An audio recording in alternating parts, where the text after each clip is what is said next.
So as we saw before, so this left hand one we started at 11:59, so half a second there, just over half a second. There's half a second there.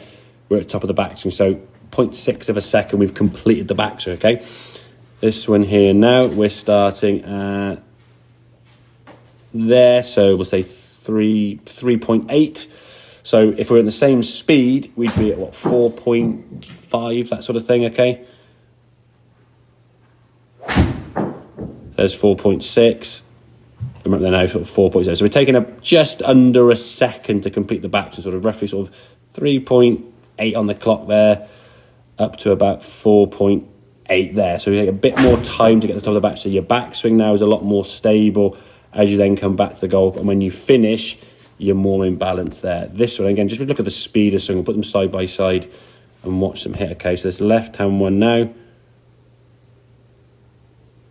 Quick transition. This one on the right-hand side, there's more of a build-up of speed there and then speed through.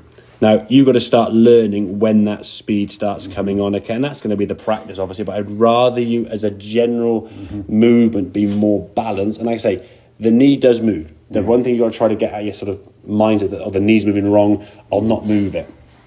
The knee has to move, but for me, the issue's always become is how fast it moves, where it moves, and sort of how far it goes, yeah? It's going to move, exactly. We're going to rotate. I think when you do it correctly, you sort of feel sort of coiling up with the lower half, so we're turning into this right hip, and if you do it correctly, if you try to speak when you get to full rotation, you'll hear people sort of, oh, it's okay, just they're like, I said, how does that feel? And they're like, yeah, that feels good, because they're stretching down that side of the body, okay? If you sort of go, look, and you've collapsed everything, you haven't made or created that kind of element of torque or tension, which then we can then release back to the golf ball, yeah? We end up trying to hit it. I can feel it. I know my knee's going there. Then that's fine. That's absolutely fine. Yeah, absolutely fine. Yeah, the knee wants to move, yeah? I feel like I control it a bit and collapse it. Yeah, it still moves, but it moves less.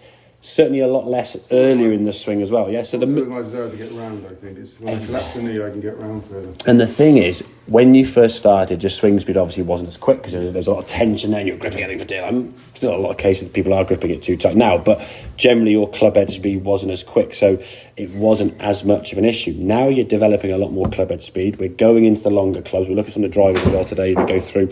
The more speed you create, if you're adding that speed in the backswing, as it's that sort of example, like slow it in the corner, accelerate out. So you're X in the corner when the club comes down here. This is where the acceleration wants to be happening here, not in that first part of the swing. So the first part of the movement now here, we're just turning the body and moving the club away nice and smooth. Whereas with this one, as we said, you're going back here. I mean, look at that knee there. Just look at your left and right knee there, sort of splitting quite quickly there as we're doing that. Whereas this one, to me, just looks a little bit smoother there in that transition as we go to the top of the backswing, and it's more of a stretch coil rather than like a this way. I think the speed on the way back doesn't represent speed on the way down, yeah? Okay. And I think what you're at the moment, and this stands to reason why you're doing it, at the moment now you've gone back certainly slower, so you're taking, rather than 0.6 of a second, you're taking a full second to get to the top of the back, which is fine.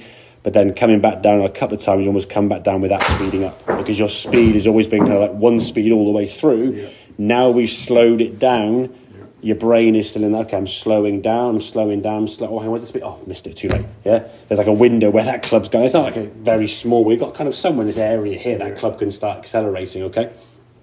But if you're kind of like slow, oh, the ball's gone, yeah?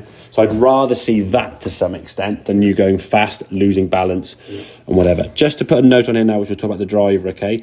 Regards hybrids and the 3-wood that you're going to use, the ball position is still going to be fairly similar to what the irons would be when the ball's on the ground. Your stance is going to be a bit wider, which you've done anyway.